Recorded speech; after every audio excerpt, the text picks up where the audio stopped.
Delinquency, meaning, characteristics, causes, remedial measures, and treatment of delinquency.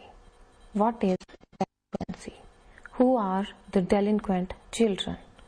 Why we should study them?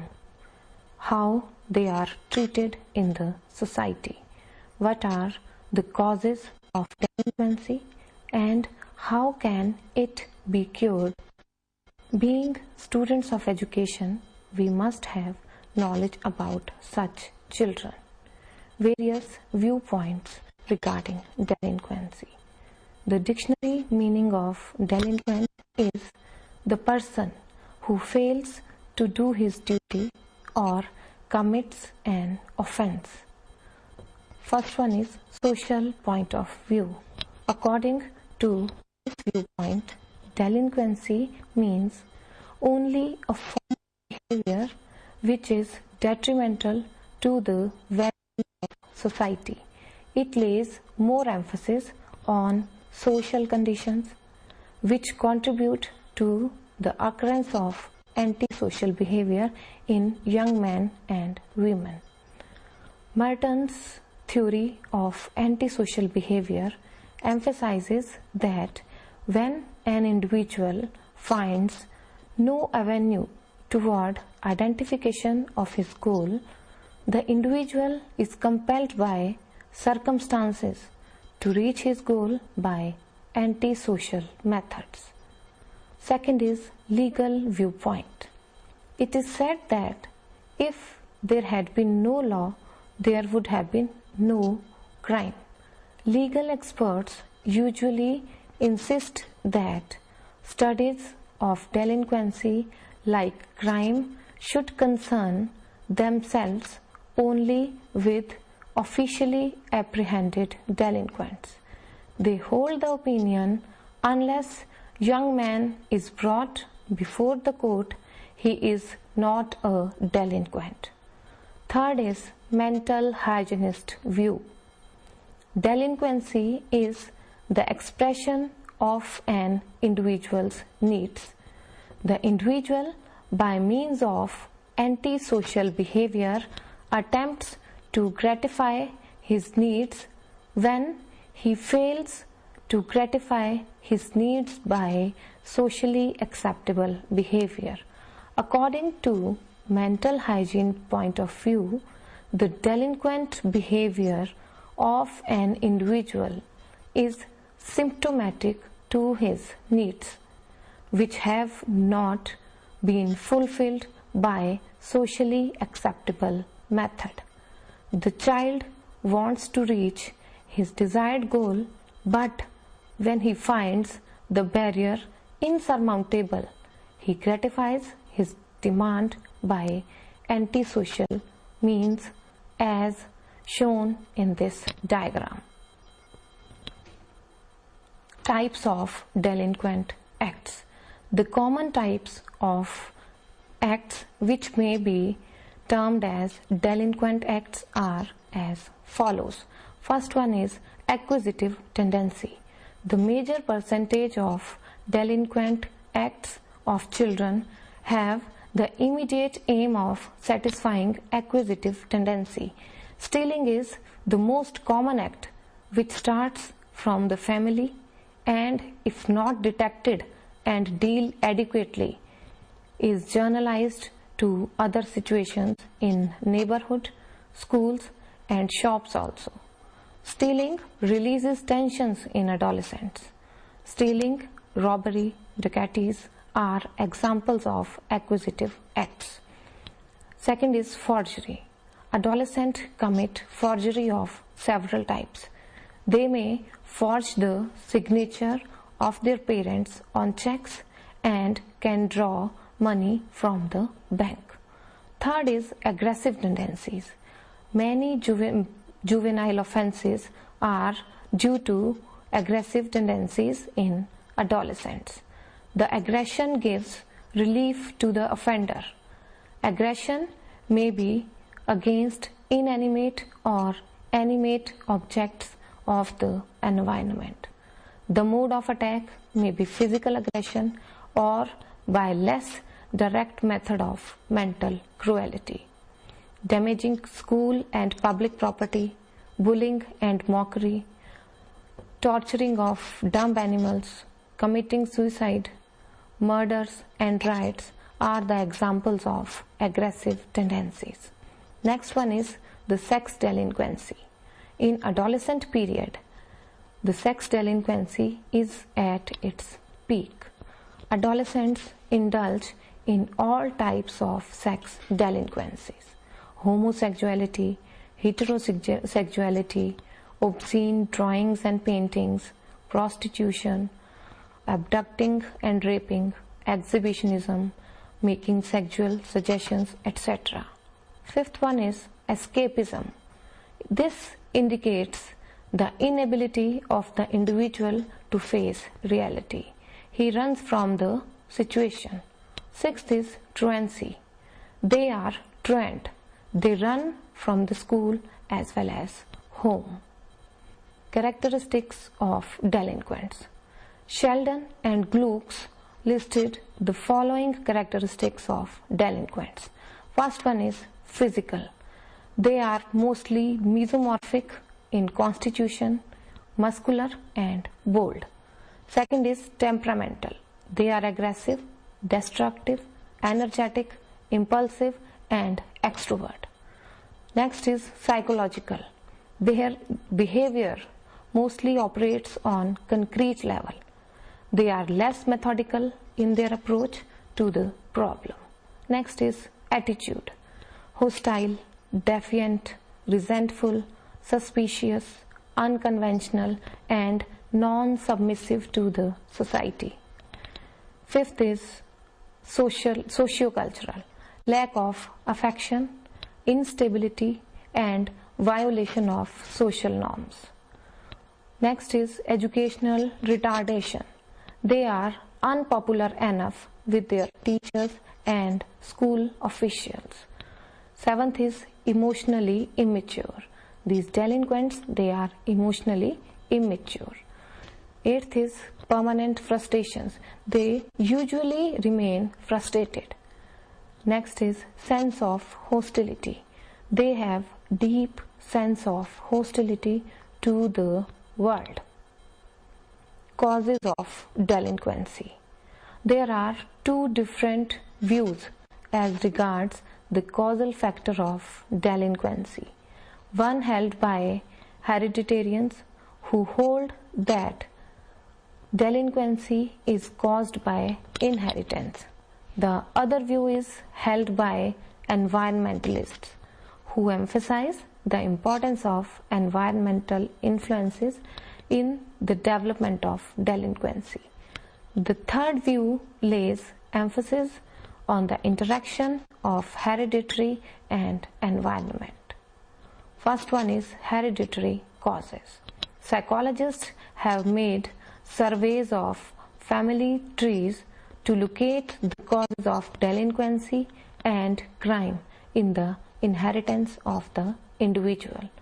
Studies of family trees of Jukes, Kalikak and Edward families prove that intelligence and crimes are inherited from generation to generation.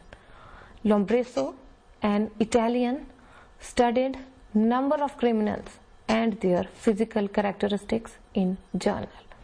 He believed that criminals could be recognized by their physical characteristics like strong chin, protruding ears, abundant hairs, enormous jaw, square and protruding chin, smaller number of lines in the palm, greater mobility of face and hands, swift movement of eyes, and broad cheek bones and so forth. Lombroso held the view that criminals are born. Some psychologists tried to show relationship between delinquency and intelligence. Healy and Brunner, in their study of delinquents, reported that 37% of delinquents were in subnormal range of intelligence. They concluded that delinquency was 5 to 10 times more likely to occur among the mentally handicapped than among the normal group. Rogers and Lilyfield in 1956 suggested that there is convincing empirical evidence of correlations between complications of pregnancy and birth and behavioral disorders. Psychological causes. Berger and Park in 1920 studied the social phenomena in Chicago City and related delinquency to the growth of the city. They found that the highest percentage of delinquents come from highly congested parts of the city, manufacturing, commercial plants, and highly industrialized parts of the city, slum areas of the city. Third is home causes. Home plays a dominant role in the development of personality. There are certain patterns of family relationships that affect the personality development negatively and contribute to delinquency in children.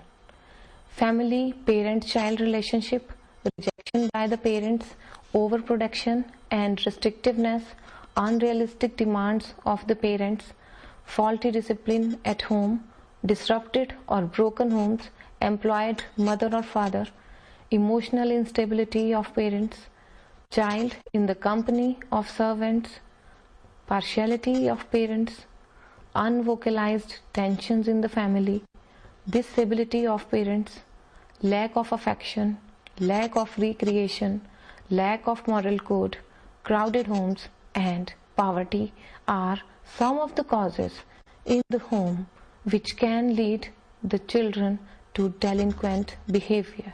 Fourth is school causes. School is an important institution after home which is responsible for training children for shouldering the responsibility of future life. If the school environment is inappropriate, then it may contribute towards delinquency among children. The factors related to school are faulty discipline, school located in an industrial area or near undesirable market, unfavorable emotional climate, that is, tensions between the teacher-administrator and teacher-student relationships, partiality on the part of the teacher, lack of facilities for co-curricular activities, defective curriculum, lack of moral and sex education, defective examination system, lack of understanding the needs by the school authorities, lack of guidance and counseling services. Fifth is societal causes. Delinquency is highly related with social environment of the country. Class conflicts, partition, tensions at the time of war, floods and natural calamities, uncertainty of life, favoritism, that is, if preferred treatment to a class or community. Next is rise of fundamentalism are contributions toward the development of delinquency. Prevention of delinquency. It refers to the methods and strategies which may be used to check or prevent delinquency in children in future. The main objective of preventive measures is to develop skills, attitudes, and other competencies in the individual so that the antisocial behavior may be checked in future. It needs combined efforts of home, school, and society. First is methods which can be adopted by parents. Home environment should be congenial and free from emotional tensions.